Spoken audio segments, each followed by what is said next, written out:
તો ખેડૂત મિત્રો ક્યાં છે ઓલી 3 સિઝનનો ભાવ દેવાવાળી સરકાર કે જે એક વખત એમ કહેતી હતી કે ખેડૂત 3 સિઝન લઈને 3 ગણું કમાય છે. આમાં જુઓ સામે ઊભી ડુંગળીમાં અત્યારે ગાઢ બકરા સરે છે જુઓ, અને આ બાજુ ટ્રેક્ટર હાલે છે ઊભી ડુંગળીમાં. અત્યારે ખેડૂતની આ દિશા છે. અને માલ કેવો છે પણ હું તમને બતાવું તો જુઓ, આ માલ છે જુઓ, કોઈ રોગ નથી, કોઈ તકલીફ નથી.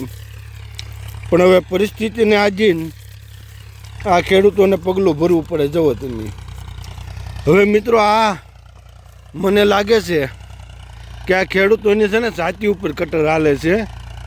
આ ખેડૂતોની ડુંગળી ઉપર કે જમીન ઉપર અત્યારે કટર નથી હાલતું. અત્યારે ખેડૂતની છાતી ઉપર અત્યારે ખેડૂત ઊભો નથી રહી શકતો. આ દિશા જોવા માટે, આ પરિસ્થિતિ જોઈ અને ખેડૂતનું મન હોય ને એ મિત્રો ઉકળી જાય કે કેટલી મહેનત, કેટલો ખર્ચો, અને એક પૈસાની આવક નહીં, અને કાઢવા ટાઈમે એન ટાઈમે અત્યારે આ કટર મારવા પડે. જો આ માલ છે મિત્રો, જો આ માલ છે.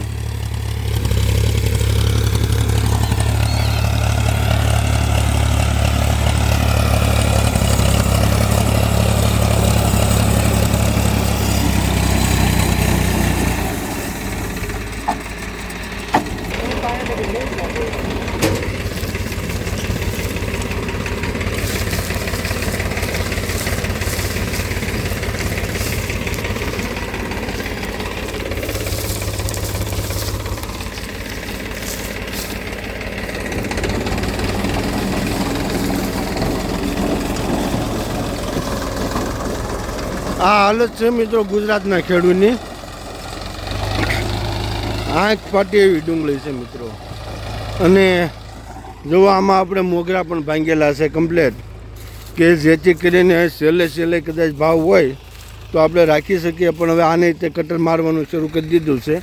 હવે આ બાજુનો ભાગ હતો, આપણે સામેથી લીધું મોગરા ભાંગવાનું કે ભાઈ મોગરા ભાંગતા આપણે જઈએ ને મોગરા ભાંગી નાખીએ. પણ છેલ્લા 15 દિવસના મોગરા ભાંગવાના આપણે બંધ કરી દીધા. કારણ કે આપણને એવું હતું કે મિત્રો છેલ્લે ભાવ વધી જશે અને આપણને સફળતા મળશે. પણ એન્ડ જ્યાંમાં કાંઈ સફળતા મળી નહીં. અને સરકારે જે 3 ગણા આવકનું જે વચન આપ્યું હતું ને 3 ગણા આવકની વાતો કરતી હતી. આપણા તમને બધાને ખ્યાલ છે કે આપણા શ્રી ગૃહમંત્રી કે જેમને કીધું હતું કે અત્યારે ગુજરાતનો ખેડૂત 3 ગણી આવક લેશે. 3 સિઝનની 3 આવક ગણાવી હતી. હવે આ 3 સિઝન હું આ 6 સિઝનની આવક ખાઈ ગયા ડુંગળી મિત્રો. આ પરિસ્થિતિ જુઓ મિત્રો. અને માલ સારો છે પાછો. એમ હોય માલમાં કાંઈ લેવાનું ન હોય તો આપણે કાઢી નાખીએ જ બરાબર છે. જો આ એક સરખો માલ છે મિત્રો, ઠેઠથી ઠેઠ. પણ આપણી પરિસ્થિતિ જ આવી ગઈ. જુઓ આમાં હું આ સરકારને કોણ કે, આ સરકારને કોણ કહેવા જશે મિત્રો કે આ ખેડૂતોની હાલત શું કરો છો એમ? હે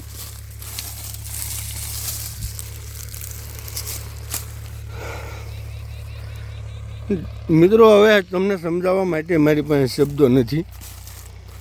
હું ફક્ત દેખાડી શકું છું તમને મારી હાલત, અને આ ખેડૂતોની હાલત ફક્ત હું તમને બતાવી શકું છું કે જો આવું છે એમ. અને મિત્રો આવું હોય ને તો વહેલા છતાં કટર મુકાવી અને તલ અથવા ભેંસોમાં છે જાહેર કરી નાખજો. કારણ કે આમાં કાંઈ વળવાનું નથી, કારણ કે ભાવ જ નથી.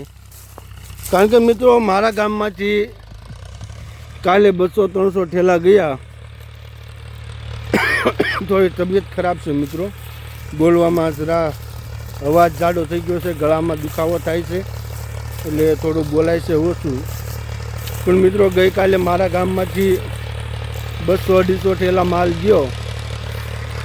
ઓનલી 70 રૂપિયા એક મણને આવ્યા. 150 રૂપિયા નો એક થેલો, એમાં 35 થી 40 રૂપિયાનો બારદાન આવ્યું, 5 રૂપિયા સિલાઈવાળા લઈ ગયા, 10 રૂપિયા લઈ ગયા એ મજૂરી લઈ ગયા ચડાવવાની, અને 25 રૂપિયા ભાડું. મારે અહીંથી એક થેલાનું ભાડું 25 રૂપિયા ભાવનગર પહોંચાડવાનું છે અમારા ગામથી. તો વાહે કેટલા વજાની નક્કી કરી લો. એક થેલું ખેંચી અને તૈયાર કરવાનો 50 રૂપિયા ખર્ચો લાગે છે. હવે 50 રૂપિયા આવીને 50 રૂપિયા ઓલું એટલે 100 રૂપિયા વહી ગયા, અને 25 રૂપિયા ભાડું વહી ગયું, એટલે 25 રૂપિયા ગયા મિત્રો. હવે આમાં શું ખેડૂ કરશે? હવે બમણે આવક કઈ રીતે ગણવી? જો આ મારું 9-10 વીઘાનું આખું પડ્યું છે મિત્રો. સામે મારો ટાંકો દેખાતો હોય છે તમને. જો આ મારો ટાંકો છે, એ ત્યાં ટાંકેથી શરૂ થઈ અને અહીંયા સામે લીમડી બતાવીને ત્યાં સુધીનું છે મિત્રો. હવે આ 9-10 વીઘાનું પડ્યું છે મારું આખું. એક અડધો વીઘો ઓલી સાઈડ બાકી છે, અને ઓલી બાજુ જો આપણે બકરા સારવા મૂકી દીધા છે. બકરાવાળા આવ્યા કે ભાઈ અમને સારવા દો, એટલે આપણે એને કીધું કાંઈ વાંધો નહીં ભાઈ સારો.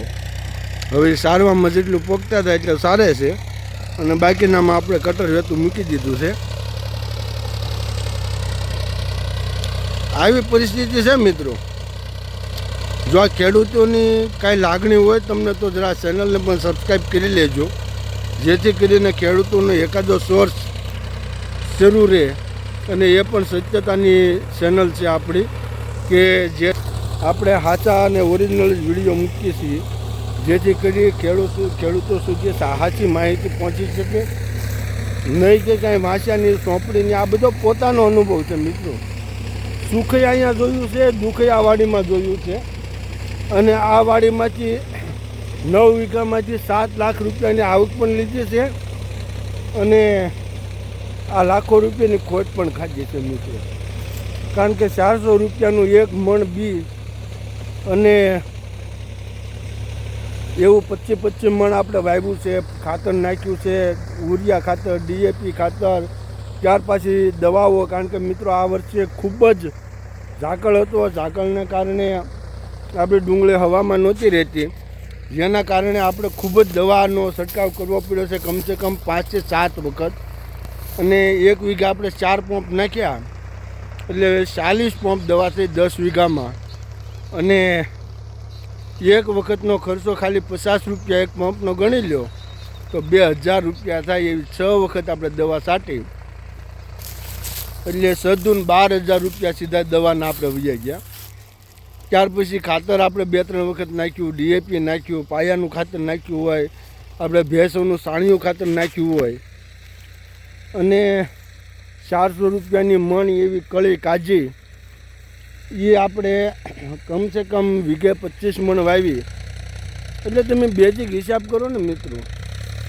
તો પપ્પા ઊભા હતા, એ આ બકરા ચરવાના શરૂ થયા, ટ્રેક્ટર હાલવાનું શરૂ થયું, એટલે પપ્પા અહીંથી વૈયા ગયા, બધા હું જાઉં, તમારે જે કરવું હોય હવે કરી નાખો આમાં.